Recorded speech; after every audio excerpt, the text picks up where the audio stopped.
El doctor Genaro Coria es investigador titular C de tiempo completo en el Instituto de Investigaciones Cerebrales de la Universidad Veracruzana. Es catedrático titular de las experiencias educativas Neurobiología Conductual y Cognición en el Doctorado de Investigaciones Cerebrales. En 1998 recibió el grado de médico veterinario zootecnista por la Universidad Veracruzana en la ciudad de Veracruz. En el periodo 2000-2002 cursó la maestría en neuroetología por la Universidad Veracruzana en Jalapa, Veracruz.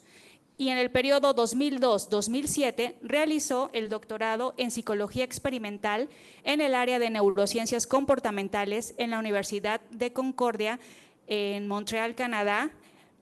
Y durante su maestría y doctorado se especializó en investigación con modelos animales para conocer las bases cerebrales del comportamiento sexual y la motivación. En 2007 fue repatriado a través del Consejo Nacional de Ciencia y Tecnología a la Universidad Veracruzana. Su interés científico se enfoca en la neurobiología de las conductas motivadas.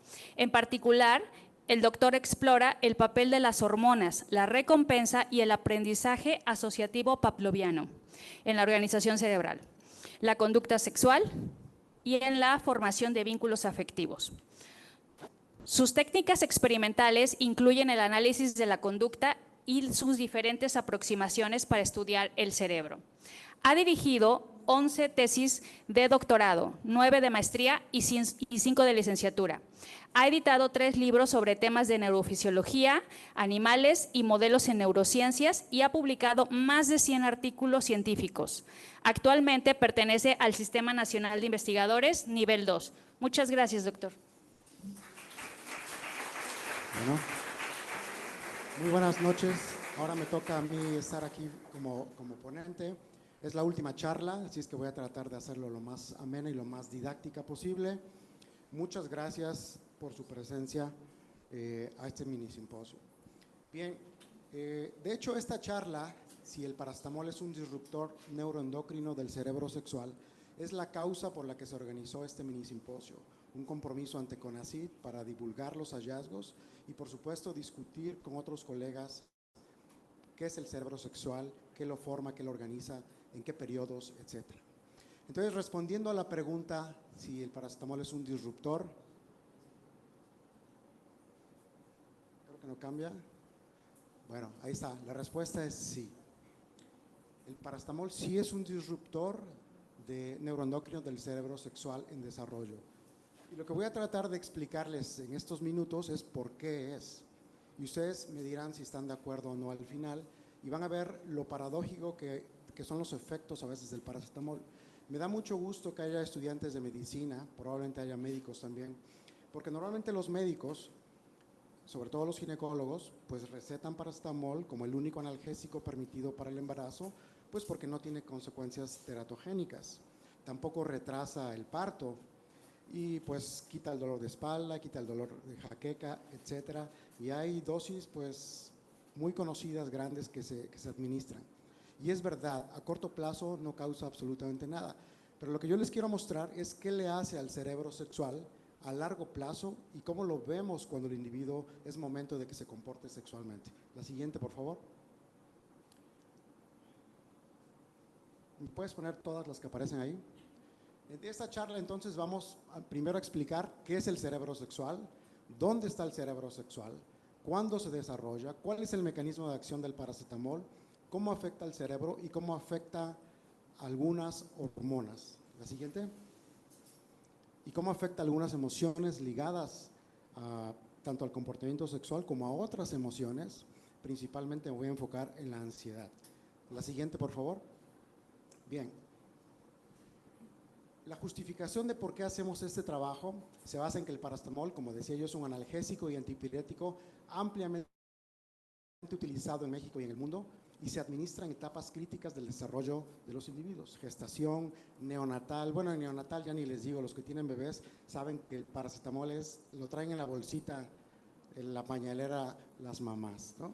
Pero también en el periodo neonatal, infancia y en la pubertad.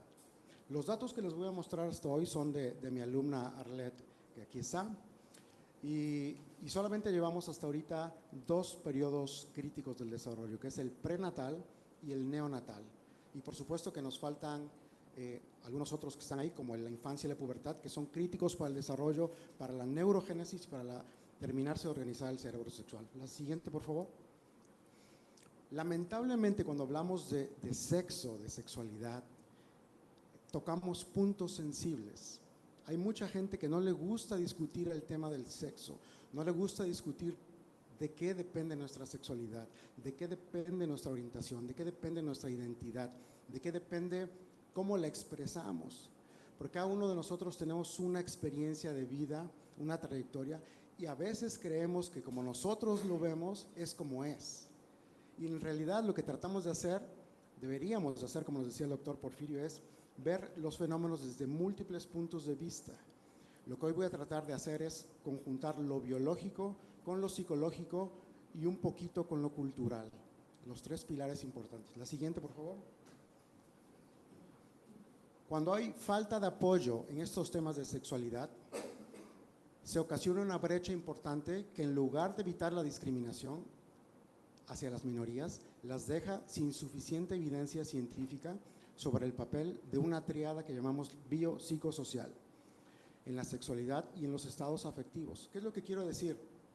Que cuando no exploramos de manera científica la sexualidad, empezamos a discutir cosas con los pies en el aire, sin evidencia, sin datos palpables que podamos discutir y ver si mi interpretación de los datos son los más adecuados o a lo mejor tú tienes una interpretación mejor. Pero los datos son los datos, las interpretaciones son las que cambian de los datos. Siguiente. Bien, los modelos preclínicos en animales, como yo les voy a mostrar, proveen hallazgos importantísimos que no podríamos explorar en los humanos por restricciones temporales, es decir, nos tardamos mucho tiempo en convertirnos en adultos, y aquí hay varios que experimentan en animales, saben la importancia.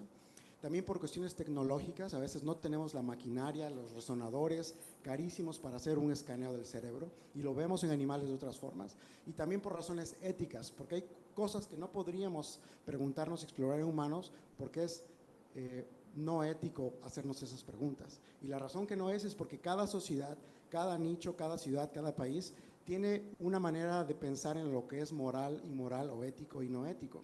Entonces, le tenemos que hacer la pregunta a los animales que no nos dicen mentiras y que nos dan una respuesta sin pudor de lo que es el efecto de lo biológico en la conducta sexual. La siguiente, por favor. Eso. A mí me gustaría aclarar que nuestra expresión de la sexualidad de cada uno de nosotros tiene estos 3 factores por lo menos. Una parte de lo que somos lo expresamos por nuestra biología inherente a nuestra especie, a nuestros genes, a nuestras neuronas, a sus neurotransmisores, a los periodos críticos de organización del cerebro. Y eso se parece mucho en todos nosotros. Pero eventualmente cada uno de nosotros empezamos a tener experiencias de aprendizaje asociativo o no asociativo y empezamos a crearnos ideas que refuerzan o que inhiben, que incrementan la apetitividad de lo que nos llama la atención o la disminuyen, se nos hace más atractivo o menos atractivo. Y luego, el otro aspecto que es el cultural, la cultura en la que vivimos, cómo nos crían nuestros padres, cómo nos refuerzan o nos castigan con ideologías nuestros amigos, con pensamientos, con creencias, nos vamos haciendo una idea de cómo tienen que ser las cosas, cómo es permitido unas cosas y otras no. Y esas 3 forman nuestra conducta. Los modelos animales, por supuesto, no nos permiten ver la cultura, que no tienen cultura, a menos que el doctor Jaime Fisher después me corrija, pero no podríamos explorarlo. Pero sí podemos explorar en los animales, como mostró el doctor Jim Faust, lo biológico y lo psicológico. Lo psicológico desde el punto de vista de aprendizaje, porque el aprendizaje cambia las cosas. El aprendizaje se cristaliza, como nos dijo el doctor Faust, en plasticidad cerebral. Y cuando alguien ha aprendido algo y tú ves su cerebro realmente ha cambiado. Y es algo que se cristaliza en lo biológico. La siguiente, por favor. La siguiente. Entonces, cuando a mí me preguntan qué es el cerebro sexual, yo digo, son todas esas estructuras del encéfalo y de la médula espinal que participan de alguna forma en tu excitación y deseo, en tus patrones motores, que te dan la capacidad de vincularte afectivamente con alguien, de sentir un afecto que quieres estar con esa persona o con ese individuo para siempre o por un tiempo, que te dicen tu orientación sexual, qué es erótico para ti o no, o qué te desinhibe o qué te inhibe, cómo te identificas en tu género y qué roles tomas. Y si se dan cuenta, es algo complejísimo de poner en una sola estructura del cerebro, porque todo el cerebro realmente participa. El doctor Eusebio Rubio tiene un modelo al que ha llamado los 4 olones de la sexualidad, que es maravilloso, porque lo que trata de decir es que la sexualidad es tan compleja que la tenemos que partir al menos en 4 olones, procesos complejos que a su vez están formados por cosas más complejas. Tan solo si vemos el olón de la reproductividad y viéramos todas las vías moleculares que nos habló el doctor Oscar, veríamos lo complejo que es el aspecto reproductivo. Pero eso no significa que aunque los estudiemos como olones separados, no significa que estén separados, están dentro de un mismo cerebro. Y si conjuntamos lo que nos enseñó el doctor Faust, de que lo biológico y lo psicológico en un punto se vuelven uno solo, porque la plasticidad cerebral eso hace que las neuronas se conecten y que sea tu mismo cerebro el que ahora responde diferente, pero ya no es por factores biológicos, sino es por factores que resultaron de un aprendizaje. Entonces entendemos que la sexualidad es extremadamente compleja y tendríamos que maravillarnos cada vez que tratamos de estudiar y entender la sexualidad. A final de cuentas, todos estos procesos es lo que nos hace a cada uno de nosotros únicos, porque las experiencias psicológicas tuyas son solo tuyas y te han llevado a ser quien tú eres. Y aunque compartas algunos aspectos biológicos, quizá compartes una cultura también, los aspectos psicológicos sin duda te hacen diferente. La siguiente. Cuando nos preguntamos, bueno, ¿dónde está el cerebro sexual? Mi respuesta, como alguien que estudia ratas de laboratorio, la manera más fácil de explicar es, en el hipotálamo anterior está la región principal que yo llamaría el cerebro sexual y se llama área peróptica media. No es la única, pero es la más importante, no solo para mí, sino para muchos otros que han estudiado esto, porque es una región integradora que recibe información de muchas otras estructuras olfativas, visuales, mesolímbicas, las concentra ahí y con sus múltiples neuronas que tiene procesa algo y saca outputs, en forma de motivación, de excitación, de deseo, de patrones motores, etc. Ahí lo que vemos, en la mancha negra, en el lado derecho, vemos un núcleo que se llama el núcleo sexualmente dimórfico del área peróptica media, que en el pasado Roger Gorski describió hace ya muchos años, en el 78, con una tinción que es la tinción parecida a la tinción de Nissl, y la mancha negra que ven a su derecha representa el grupo de neuronas juntas que hacen una mancha grandota, y en el lado izquierdo ven la misma mancha en la misma zona, más pequeña, que representa que en esa región en particular hay menos neuronas juntas formando ese núcleo. Este se convirtió en el núcleo característico que hacía diferente a los machos de las hembras. El doctor Wassi en la mañana nos decía, pero 99% somos iguales y solamente un 1% somos diferentes. Pero también recuerden que nuestro genoma es 99% idéntico al del chimpancé. Somos diferentes solo en un 1% y quizá en ese 1% está toda la diferencia de lo que queremos tratar de entender. Y en ese 1% de esas pequeñeces que muchos llaman neurosexismo, que tratan de decir que es un reduccionismo, probablemente en esas estructuras tan pequeñitas está mucho lo que queremos explorar de por qué hay comportamientos de una forma, para un sexo, para otra forma, y mucho más complejos si vemos los olones de los que habla Eusebio Rubio. Ahí a la izquierda lo que trato de mostrar es algunos de los datos de Hoffman y Schwab, donde muestran que efectivamente el núcleo sexualmente dimórfico de los humanos también es dimórfico, también es más grande en los hombres que en las mujeres. La siguiente, por favor. Y bueno, eso es en cuanto a histología, pero si ven abajo las letras, hay otros trabajos mucho más nuevos que tratan de utilizar neurodinámica o actividad funcional con resonadores, y lo que tratan de mostrar es que muchas de las diferencias del cerebro masculino y femenino no solamente están en histología, sino también están en cómo funciona o cuál es la actividad que no se ve en un corte histológico, no se ve en un postmortem, sino se ve en un cerebro activo. La siguiente, por favor. Aquí viene lo interesante de cómo empieza a funcionar el paracetamol. Esta imagen, este gráfico es de Margaret McCarthy y lo que trata de mostrar aquí en este punto, si aquí dice gestación tardía y nacimiento, y trata de mostrar este pico, que es el pico de testosterona que los fetos masculinos liberan en el último tercio de la gestación. Todos los mamíferos, ratas y humanos, liberan este pico de testosterona. Ahora, el individuo nace, tiene ese pico prenatal, luego un pequeño piquito neonatal, y luego se hace plano su actividad hormonal. Significa que si a los infantes o a los neonatos se les miden las hormonas, niños o niñas, no se ven grandes diferencias. Esas diferencias se ven antes de nacer o hasta después en la pubertad, que el eje que se organizó cuando estaban en el vientre se empieza a activar. Y esto llevó hace muchos años, en el 59, a Phoenix y colaboradores a proponer la teoría que llamaron organizacional activacional. Y lo que significa eso es que antes de nacer tu cerebro sexual se organiza y con la pubertad tu cerebro sexual se activa. Significa que cuando tú eres puberto o cuando eres adulto y estás expresando algo con tu cerebro sexual, es un cerebro que se organizó principalmente en la gestación. No se organizó ayer ni antier. Aunque aquí voy a abrir un paréntesis porque tenemos una línea de investigación con el doctor Faust sobre todo lo que hace el condicionamiento. El condicionamiento hace cosas increíbles, pero eso es otro tema para el próximo año. Bien, la siguiente, por favor. Esto nos lleva entonces a dos periodos críticos, cuando se organiza tu cerebro y cuando se activa tu cerebro sexual. Ahora, aquí viene lo interesante. No sé si todos logren ver porque está muy pequeñito, pero este pico de testosterona no es lo más importante. Este pico de testosterona que está aquí, en realidad lo que pasa después de eso es que a través de una enzima que se llama aromatasa se convierte a estradiol. El estradiol activa sus receptores de estrógenos, los alfa. Los receptores estrógenos generan que incremente una enzima que se llama ciclooxigenasa 2. Los médicos ya empezarán a saber qué tiene que ver la ciclooxigenasa 2 con el tema. Y resulta que la ciclooxigenasa 2 es importantísima para convertir el ácido araquidónico en otra hormona que se llama prostaglandina E2. Aquí ya estamos hablando de vías de inflamación, pero fisiológica y controlada.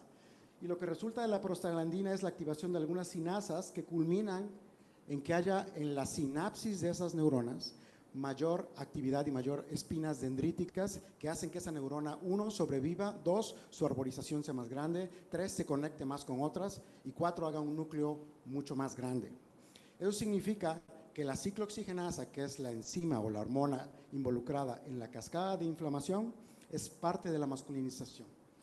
Y por supuesto, la siguiente, la pregunta es, si la ciclooxigenasa es parte del proceso normal de organización del cerebro sexual y el paracetamol es un bloqueador de la ciclooxigenasa, ¿será que el paracetamol, al bloquear la ciclooxigenasa en la gestación, desorganiza esta cascada y produce que en un cerebro que se tenía que masculinizar ya no se masculinice?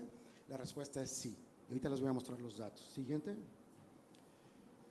Este es un área peróptica de un animal, una rata de un tamaño normal, de un animal control, y esta es la misma área peróptica mucho más pequeña, si se dan cuenta, de un animal que recibió paracetamol en los primeros días de gestación. Aquí vemos algo interesante, que cuando dieron paracetamol en una dosis de 50 miligramos por kilo, no se redujo, pero cuando le subieron la dosis a 150 miligramos por kilo, sí se redujo el área peróptica media. Ahora, 150 miligramos es una dosis muy alta. Normalmente los animales, las ratas de laboratorio pueden experimentar analgesia desde 40 miligramos por kilo hasta 300 miligramos por kilo. Pero en humanos casi siempre es alrededor de 50 o 40 miligramos por kilo, a veces menos. Entonces, la pregunta es, si utilizamos una dosis más parecida a lo que se utiliza en humanos, ¿será que esto también pasa? La siguiente. Siguiente. Bien, antes de empezar con el paracetamol, les quiero mostrar algunos datos de Amatew y McCarthy que mostraron que el tratamiento neonatal, es decir, en los primeros 5 días de posparto de las ratas de laboratorio, tratadas con un bloqueador de ciclooxigenasa, que es la indometacina, disminuyó las espinas dendríticas en el área peróptica media. Estas fotos que ven acá es una dendrita y cada uno de los bultitos que ustedes ven acá son espinas dendríticas, son puntos de conexión de sinapsis con otra neurona. Entre más espinas dendríticas, más puntos de conexión, más plasticidad. Entre menos espinas dendríticas, menos puntos de conexión. Las neuronas no se conectan donde sea, se conectan donde hay un botón sináptico. Y lo que ustedes pueden ver es que en el grupo control hay esta cantidad de espinas dendríticas. Cuando tratan a los animales con indometacina, que es un inhibidor COX, igual que el paracetamol, las espinas dendríticas disminuyen el área peróptica media, casi a un nivel igual al de una hembra control. Cuando se les da a los animales estradiol, a las hembras, las espinas dendríticas incrementan similares a las de un macho, o cuando se les da prostaglandina E2. De ahí es que surge la idea de que esta cascada de inflamación controlada es importante para masculinizar un cerebro. Piensen ahora que la inflamación no es tan mala, no siempre va asociada con dolor, con rubor, con calor, etc. A veces hay inflamación subclínica que es muy útil para organizar neurocircuitos. La siguiente, por favor. Si viéramos entonces la ruta por la cual funciona el paracetamol, veríamos que hay una ruta hormonal con testosterona fetal que se convierte a estradiol y que activa sus receptores. Esa casi todos no la sabemos, pero después de que se activan los receptores, viene una ruta que yo llamaría la inflamatoria, donde estos receptores van a producir ciclooxigenasa 1 y 2, que producen prostaglandina y que activan los receptores de prostaglandina. Y después viene una vía o una ruta de mensajeros con proteína quinasa, con actividad glutamatérgica y con actividad de los receptores AMPA glutamatérgicos, para posteriormente expresarse en un grado de masculinización o de no masculinización, de feminización. Y aquí vemos en esta caricatura un área peróptica media en forma de caricatura más masculinizada porque hay más arborización, porque hay más espinas, más neuronas, o no masculinizada con menos neuronas. La siguiente, por favor. Ahora, aquí viene algo que ya empiezo a hablar de los datos paradójicos. En el 2020 publicamos un trabajo con mi alumno de maestría, Víctor Díaz Estrada, donde mostramos, la siguiente por favor, que tratar a los animales, a las hembras embarazadas con paracetamol, hacía que sus hijos machos, cuando crecían y se hacían adultos, no tuvieran ninguna preferencia de pareja. Les pongo aquí dos conductas, bueno, pon las otras dos, por favor. Les pongo 4 conductas. Aquí estamos hablando del tiempo que pasan visitando un compartimento donde está una hembra o un macho, el tiempo que pasan de cuerpo a cuerpo. Estas son las investigaciones genitales, que no se ve el título, y las montas. Lo que quiero que vean es que donde están las flechas rojas, los animales que están en este grupo no tienen preferencia ni por el macho, que es la barra negra, ni por la hembra, que es la barra blanca. En los otros grupos, en el grupo que es tratado con salina, los machos, su primera vez, tienen una preferencia incondicionada o innata o no aprendida, como la quieran llamar, por la hembra. ¿Qué significa? Que la primera vez que un macho control está frente a una hembra o frente a un macho, prefiere pasar más tiempo con la hembra receptiva, punto. También prefiere visitarle más, pasar más tiempo, olfatearla más en sus genitales, que tienen un valor incentivo, y también realizan más montas. El grupo de machos inyectados con paracetamol no tiene esa preferencia inicial. Le da igual, le da igual, le da igual y no monta. Punto número 1. El paracetamol entonces sí tiene un efecto en la conducta sexual de los machos cuando crecen, cuando son adultos. Siguiente, por favor. Y algo interesante es que si a estos machos los entrenamos con conducta sexual, recuperaban la capacidad de expresarse, de comportarse similar a un animal control. Este es el punto muy importante que quiero mostrarles. Hablaba yo de los 3 ejes que organizan nuestra sexualidad: el biológico, que se desorganiza con el paracetamol, y el psicológico, que implica aprendizaje y memoria motora, asociaciones, que se reorganiza con el aprendizaje. Esto nos lleva a entender la fortaleza de que lo biológico se entrelaza con lo psicológico, que tu aprendizaje, tus asociaciones pueden tener un peso muy importante compensando lo biológico. La siguiente, por favor. Bueno, obtuvimos un donativo de Ciencia de Frontera que nos dio el CONACYT, con el cual parte de eso se está realizando por mis estudiantes, donde evaluamos un montón de cosas como la preferencia de pareja, la excitación y también algunas emociones relacionadas con la ansiedad y la depresión. ¿Por qué la ansiedad y la depresión? Porque sabemos que la ansiedad y la depresión se expresan de una manera más intensa o con mayores prevalencias en la comunidad con orientación homosexual. Por ejemplo, la pregunta es, ¿por qué hay más ansiedad y más depresión en alguien que tiene una orientación homosexual? ¿Es algo biológico o es algo cultural? ¿Es la sociedad o es algo inherente a las neuronas, cómo se organizaron desde la gestación? Nos interesaba conocer si esta organización que ocurre en la gestación tenía algo que ver con cómo se expresa la ansiedad y la depresión en el adulto. También evaluamos vocalizaciones, receptores andrógenos, densidad neuronal, espinas dendríticas y algunas hormonas. La siguiente. Ahora, aquí viene la paradoja, porque Arlette, échenle la culpa a Arlette, por favor. Volvimos a replicar el experimento de Víctor y lo que encontramos es que ese grupo que había sido inyectado con paracetamol en la gestación y que no tenía preferencia sexual, ahora con el nuevo experimento, ahora se convertían en hipersexuales. ¿Qué significa esto? Que no se comportan como los grupo control, más bien se empezaron a comportar como si ya fueran animales expertos. Y eso nos pasó en las mismas conductas, en las visitas, en el tiempo de contacto, en las investigaciones genitales y en las montas. El paracetamol en este segundo episodio de la historia produjo exactamente lo opuesto, los hizo hipersexuales.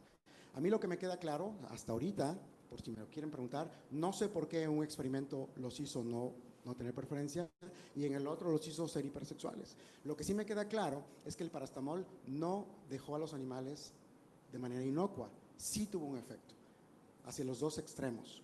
Siguiente, por favor. Ahora, la diferencia entre Víctor y Arlette es que utilizamos diferente paracetamol con diferente grado de pureza. Yo en algún principio pensaba que había una versión levógira y dextrógira que pudiera tener el efecto espejo opuesto. Sin embargo, hasta donde yo exploré, no había una versión levógira y dextrógira, solo había una sola. Y pues entonces se me tumbó mi hipótesis y tenemos que seguir explorando. Claro, había otras diferencias como el edificio, quizá la época del año, el estudiante, pero esas creemos que son las menos pesadas. Quizá la pureza de los paracetamoles que compramos con Sigma sea la respuesta. La siguiente, por favor. La siguiente. Después, lo que Arlette también demostró es que si les da el paracetamol en el periodo neonatal, es decir, cuando ya nacieron los animales, también se ve el mismo efecto. ¿Qué significa? Que el periodo sensible donde el paracetamol puede hacer un efecto en el cerebro sexual se extiende desde la gestación hasta el neonatal. Eso para mí ya es muy importante, porque como decía yo hace rato, el paracetamol es recetado en la gestación y en tu recién nacido. Tiene moquito, paracetamol. Tiene hambre, paracetamol, ¿no? Para todo paracetamol. De hecho, hay hasta un meme, ¿no? Paracetamol para todo. La siguiente, por favor. A esos animales, a los que se inyectaron prenatal y neonatalmente, Arlette les hizo una prueba que se llama laberinto elevado en cruz. Y esa prueba sirve para medir cuánto tiempo pasan los animales en una cruz que está elevada y no se salen a los lados abiertos porque les da miedo. Si pasan mucho tiempo en los brazos abiertos, comparado con los cerrados, los animales se interpreta la prueba como que son menos ansiosos.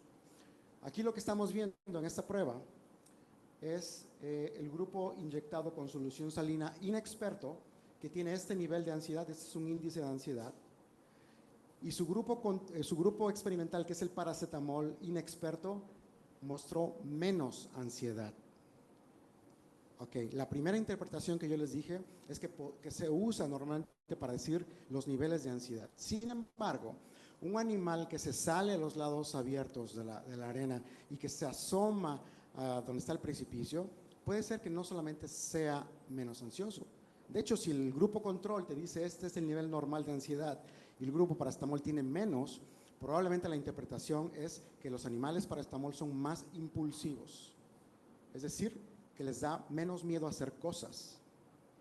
Los grupos prenatal se hacen más impulsivos, pero los neonatal no.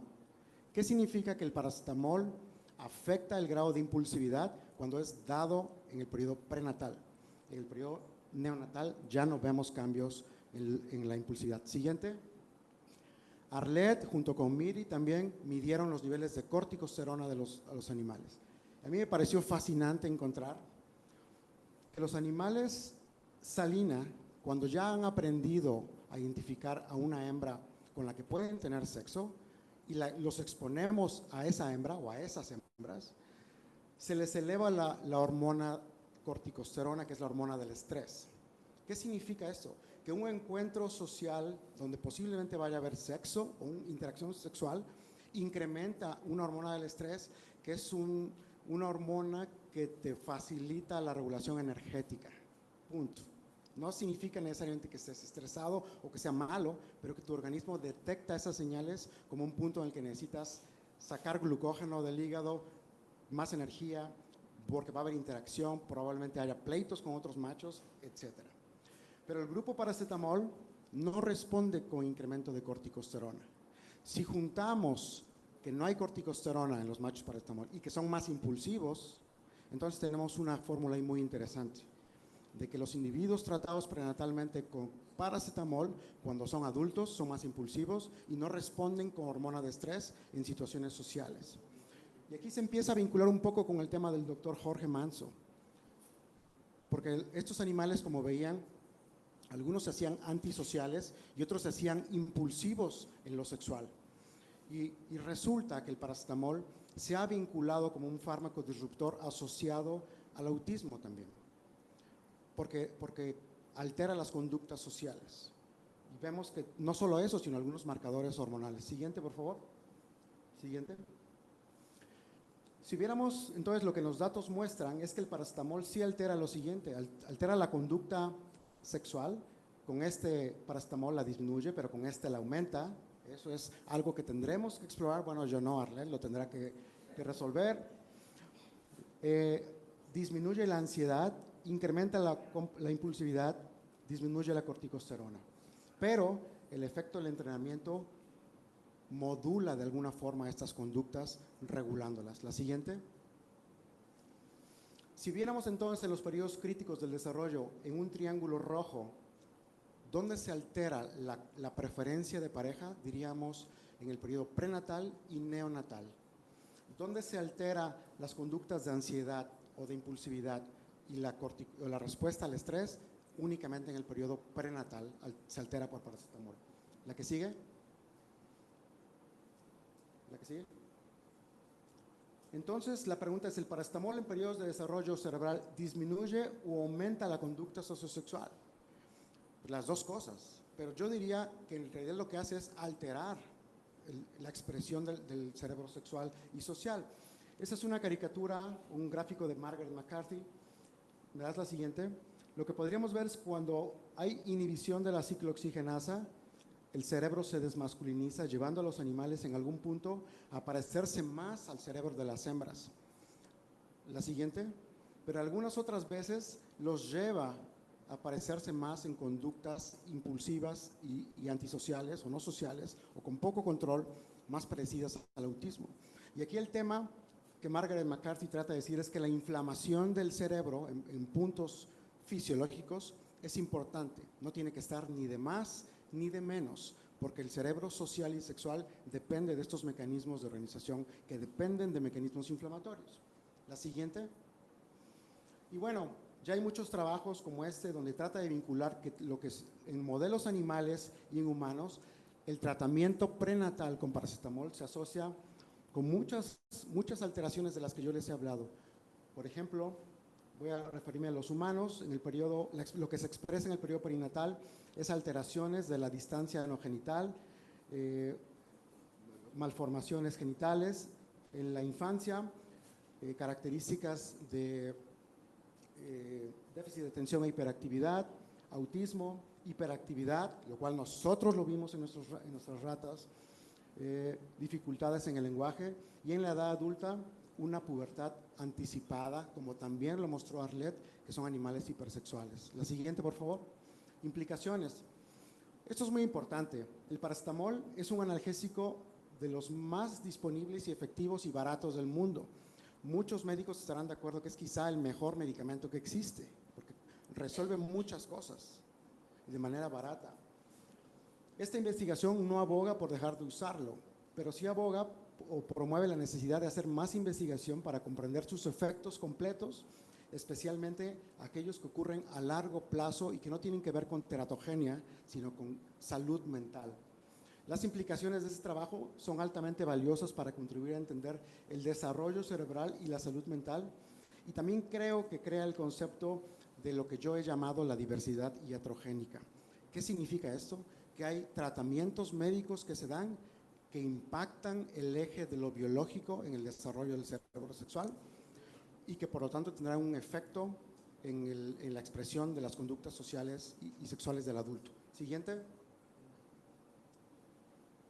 Abre una puerta de investigación a las causas que predisponen a la ansiedad, a la depresión, que también ya tenemos los datos, pero no los pudimos mostrar en esta ocasión, a la impulsividad y a las respuestas al estrés del adulto. Siguiente. Y para finalizar, por supuesto, mi agradecimiento a todos los que participan, al CONACYT, que es quien nos dio el donativo para hacer esta investigación, a mis alumnos Arlette Guzmán, Joshua Sierra, Guadalupe Espejo, Víctor Díaz, que son estudiantes de posgrado, a mis colegas, la doctora Miriam, el doctor Jorge, el doctor Luis García, la doctora Daisy, la doctora María Elena, el doctor Aleph, el doctor Porfirio y la doctora Rebeca, y por supuesto que a todos ustedes por venir a este mini simposio, y les agradezco su atención. Muchas gracias.